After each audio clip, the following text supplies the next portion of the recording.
आणि आज जे आहे तर मात्र आपण त्या 10 दिशा आपल्या जीवनातली खरी सुखशांती म्हणजे 10 दिशा आहे. पूर्वीचा काळ जो होता ना, पूर्वीचा काळ पूर्वी लोकांना चांगल्या पद्धतीची सुखशांती होते, यश होतं, आरोग्य होतं, शांती होती. पूर्वीच्या काळी एवढे दवाखाने नव्हते, पूर्वीच्या काळी अशा शांत्या सुंत्या नव्हत्या, तरी परंतु सुखशांती का मिळत होती याच्याबद्दल काल नंतर थोडंसं शॉर्ट सांगितला. का सूर्यदेव उगायच्या आत नंतर जे शेतात जात होते, दिवसभर काम करून सूर्यदेव मावळल्यानंतर घरी येत होते, सावलीत जायचं आणि सावलीत यायचं. आणि मग जरा दिवसभर थकले तर मिरची भाकरसुद्धा गोड लागत होती. दिवसभर थकले तर खाली पोतड आहे का, खाली चटई आहे का, खाली शेंग, काही खाली आथरायला नसलं तरी गार झोप लागत होती.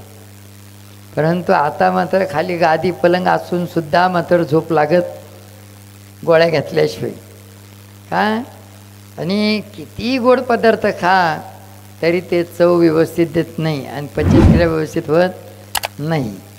आणि रात्रंदिवस मात्र कपाळाला डोक्याला बॅटरी बांधून पाणी भरतं तरी मात्र पोट भरत नाही. पूर्वीच्या काळी असं नव्हतं.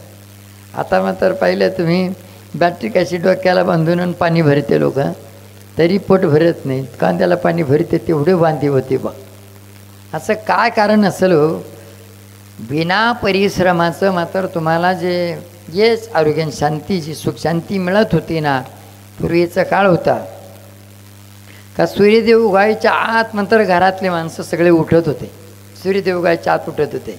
सूर्यदेव उगायच्या आत उठून घरातील देवस्थानाची पूजा करत होते आणि घरामध्ये स्वतःभोवती प्रदक्षिणा मारत होते. स्वतःभोवती प्रदक्षिणा मारताना घरामध्ये पूर्व, दक्षिण, पश्चिम आणि उत्तर या दिशेचं दर्शन करत होते. दुसऱ्या प्रदक्षिणात ईशान्य, अग्नी, निवृत्ती आणि वायव्य या दिशेचं दर्शन करत होते. नंतर वरती आणि खालती म्हणजे धरती मातेचं आणि आकाशाचं दर्शन करत होते. तर हे घरामध्ये करत होते सूर्यदेव उगायच्या अगोदर, म्हणून मात्र त्या घरातल्या 10 दिशा आपल्यावरती संतुष्ट होत्या आणि त्या घरामध्ये सुखशांती मिळत होते. तसाच पद्धतीनं सूर्यनारायण उगवते वेळी मात्र अंगणामध्ये जाऊन 10 दिशाचं दर्शन करत होते. 10 दिशाचं दर्शन करत होते.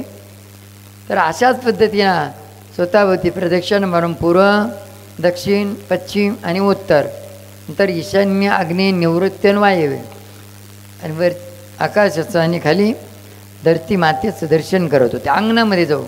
त्याच्यामुळं मात्र तुम्ही ज्या दिशेकडे जात होते त्या दिशेकडून यश घेऊन येत होते. घरामध्ये प्रदक्षिणा मारत होते, 10 दिशेचं दर्शन करत होते, म्हणून घरामध्ये सुखशांती होती. आता मात्र ह्या गोष्टी आपण सगळं विसरून गेलो. कासरा दोन कासरा दिवस वर येतो तेव्हा आपण उठतो, तेव्हा मात्र काय सुखशांती मिळेल आपल्याला? ज्या सूर्यनारायणापासून नंतर सूर्यनारायण उगल्यापासून आपल्या दिनचर्याची, दिवसाची सुरुवात होते ना, त्या सूर्यनारायण उगवण्याच्या अगोदर मात्र त्या सूर्यनारायणाच्या पूजनाचं किंवा स्वागताची तयारी आपण केली पाहिजे. म्हणून मात्र आजचा या 10 दिशेचं जे दर्शन घडवतो आपण, 10 दिशा जी आपल्या घरातल्या सुखशांतीसाठी आहे, म्हणून मात्र या दिशाचा आदर मात्र आपण करत नाही. म्हणून शॉर्टकट म्हटले सांगणं, पूर्व दिशा ही सूर्यनारायणाची, ईशान्य आग्नेय दिशा ही अग्निदेवतेची, दक्षिण दिशा ही पितरांची, नैऋत्य दिशा ही लक्ष्मीची, पश्चिम दिशा ही देवी देवतेची, वायव्य दिशा ही आपल्या श्वासोश्वासाच्या देवतेची, उत्तर दिशा ही कुबेर देवतेची आणि ईशान्य दिशा ही मात्र आपल्या घरात सांभाळणारी वास्तू देवतेची दिशा आहे. आकाश पिता आहे, धरती माता आहे. ह्या 10 दिशा म्हणजे आपलं आदराचं स्थान आहे. या 10 दिशा म्हणजे आपल्या जीवनामधले खरी सुखशांती म्हणजे यश, आरोग्य आणि शांती. परंतु या दिशाचा आदर करत नाही. सूर्यनारायण उगवण्याच्या अगोदर मात्र या 10 दिशेचं दर्शन केलं पाहिजे. आपण मात्र कधी दात घसून कोणत्याही दिशेकडे थुकतो, कधी तंबाखू खाऊन, कधी गुटखा खाऊन कुणाकडेही थुकतो आपण, म्हणजे कोणत्याही दिशेकडे त्या दिशेचा अपमान आहे. म्हणून मात्र याच्याकरता आपल्याला त्या दिशेकडच्या देवतेचा अनुभव येत नाही आणि खरी जीवनातली सुखशांती आपल्याला अनुभवायला येत नाही. म्हणून आता कधी कधी या गोष्टी पण आपण सांगतो, कधी समजा तुम्ही दात घासल्यानंतर मग तुम्ही म्हणले बा कोणत्या दिशेकडे थुकायचं नाही, मग आता थुकायचं कुठं? आता दात घासल्यावर थुकाच लागेल का नाही? दात घासल्यावर वेगळ्या पद्धतीचे मंदिनी कोकलेट बिकलेट ते दात घासल्यावर आता ते थुकायचं म्हणले कुठं थुकलं पाहिजे? म्हणून मात्र याच्याकरता त्या लहान पिंट्याला उतर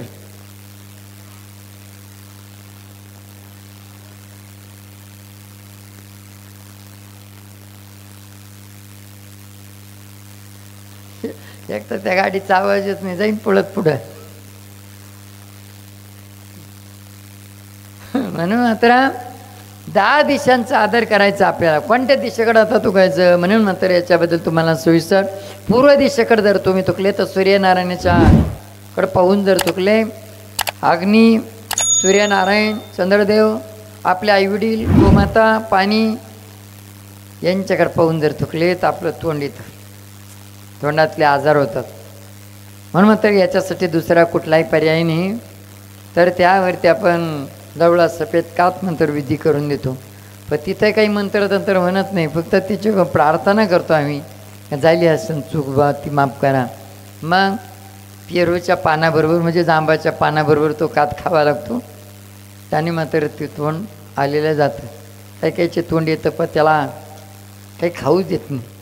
म्हणून त्याच्याकरता आता अग्निदेवता जी आहे, या अग्निदेवता 4 अग्नी संपर्क येतो. ती अग्निदेवता एक, दुसरी अग्निदेवता स्वयंपाक बनवतो ती अग्निदेवता, तिसरी अग्निदेवता जेवण केल्यानंतर पचनक्रिया करणारा जठराग्नी, आणि चौथी अग्निदेवता पचनक्रिया करणारा जठराग्नी, चौथा अग्निदेवता क्रोधाग्नी. तुमच्या घरामध्ये एकमेकांना एकमेकाबद्दल प्रेम जिव्हाळा नाही, पचनक्रिया व्यवस्थित होत नाही, याला कारणीभूत मात्र या अग्निदेवतेकडे दोष. म्हणून मात्र आणि दक्षिण दिशेकडं आपले पितर, तुम्ही दक्षिण दिशेकडं तोंड करून डाव्या हातानं डावा कान पकडून अगरबत्ती ओळले, तुमचे कितीतरी पितर म्हणजे 7 पिढीच्या ते पितर नंतर संतुष्ट होतात. असं निवृत्ती दिशा ही लक्ष्मी, पैसा, धनधान्य, माता भगिनी इकडं जर मंत्र जर थुकत राहिले तर या तिन्ही लक्ष्मी रुष्ट होतात. पश्चिम दिशा आहे देवी देवता, पश्चिम दिशेकडं तोंड करून थुकले तर देवी देवतेच्या अंगावरती थुकल्याचा दोष लागतो. आणि आपल्या वायव्य दिशेकडं वायव्य दिशा म्हणजे श्वासोश्वासाची देवता आहे. करोनाच्या कालावधीमध्ये श्वासोश्वासाच्या म्हणजे वायव्य दिशेकडे तोंड करून दर्शन करून काही पेशंट वाचवले. आणि उत्तर दिशा ही कुबेर देवतेची दिशा आहे. इकडं मात्र आपण रात्रंदिवस तळमळ पैशासाठी करतो आणि त्याच दिशेकडे पाहून थुकलं तर. आणि इकडं ईशान्य दिशेकडे तोंड करून थुकले, तुम्ही कुठेही राहिले तरी तुमच्याला तुमच्या घरामध्ये सुखशांती मिळणार नाही. म्हणून अशा पद्धतीने खाली धरती माता वरती आकाशात, आकाशाकडे काही थुकणार नाही, पण धरती मातेकडे पाहून आपण धरती मातेवरती थुकतो ना. तर कधी कधी कांदे लावताना, शेतीत काम करताना आपण शेतामध्ये असं जर थुकलो तर शेतीमाईचा अपमान आहे. म्हणून मात्र जी उत्पन्नाला भरभरून मात्र यश पाहिजे, ते यश नाही येताना मात्र त्या ठिकाणी बरकतीला कमी पडतं. तुम्ही किती औषधं मारले तरी परंतु त्याचा काही अनुभव येत नाही.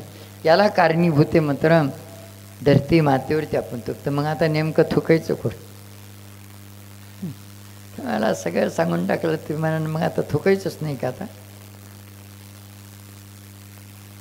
आता थुकायला परवानगी देऊन टाकू, पण मग आता तुम्ही म्हणाल मग तर मग खावण्यात असं थुकलं चाललं. थुकायला परवानगी तुम्हाला लग्नानंतर कोणाच्या अंगावर थुकले होते तुम्ही?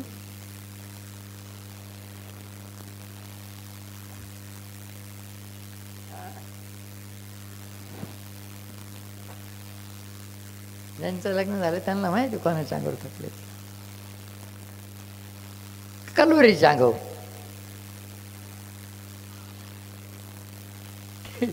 ते बी खोबरं खाऊन रस गिळून घातला चांगलं नाही, चोथाडता येईना तर ते पाणी पिऊन फुकर मारत. आणि दुसऱ्याच दिवशी थुकले का तिसऱ्या दिवशी थुकले? दुसऱ्या दिवशी का तिसऱ्या दिवशी? एका त्याचं नवीन लग्न झाले त्याला म्हणतो तिसऱ्या दिवशी थुकून बाय बरं, हरकतच होऊन जाईल बा.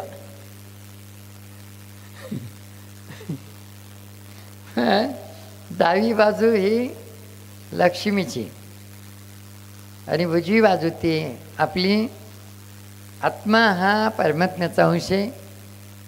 लहान असो किंवा मोठा असो, किडा असो किंवा माकोडा असो, आत्म्याचा परमात्मा हा परमेश्वरी, आत्म्याचा पती हा परमेश्वरी. म्हणून मात्र डावी बाजू ती आपली. म्हणून कधी पण मात्र थुकताना डाव्या बाजूकडून थुका, डाव्या बाजूकडून खरे थुका. मग आता तुम्ही म्हणता मग खाऊन तसं थुकलं चालेल ना? नाही म्हणते ना लोक. फक्त मग काय होतं माहिती? आता काल सांगितलं ना दीदीनं, काय सांगितलं काल? तुम्ही प्रयोग करून पहा. तंबाखूच्या पुडीमध्ये फक्त ब्लेड पत्ती ठेवून पहा. ब्लेड पत्ती स्टीलची असते, तरी परंतु तिच्यामध्ये ब्लेड पत्ती ठेवली तरी तिला गंज येतो आणि तिच्याच एकदम चुरा होऊन जातो. तर ते आपला काम चुरा करणार नाही. म्हणून एखादा खेळा ठेवला तरी त्याला मात्र गंज लागतो. तंबाखूमध्ये ठेवलं तर गंज लागतो. म्हणून अशा पद्धतीनं एवढं माहिती असून सुद्धा तंबाखूच्या पुड्यावरती नावही लिहिलेलं असतं का कॅन्सर होईल. तरी ते म्हणतं होईल तेव्हा होईल, मग पाहू. आणि बऱ्याच मात्र झाले ना, झाले. मग पाहिलं, मग पुढं पाहिलं, आता पाहिलं बा से. म्हणून मात्र अगोदरच आपण ह्या पद्धतीनं हुशारीनं राहिलं पाहिजे. ज्या गोष्टी ज्या आहे आता या महात्म्यांनी मात्र काय सांगितलं तेच सांगितलं आपल्याला.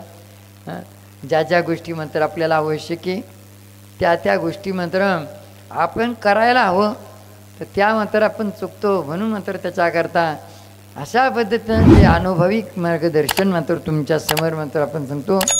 या 10 दिशांचा जो आदर करीन घरामध्ये त्या घरात सुख शांती मिळेल. या 10 दिशांचा आदर करीन सूर्यनारायण उगवण्याच्या अगोदर, तर त्या दिशेकडे जाईल, त्या दिशेकडून येच घेऊन येत राहील. हे साधा सोपा उपाय. म्हणून अशा पद्धतीनं मात्र या 10 दिशांबद्दल आजच्या त्या मार्गदर्शनावर एवढ्यावरतीच मात्र थांबून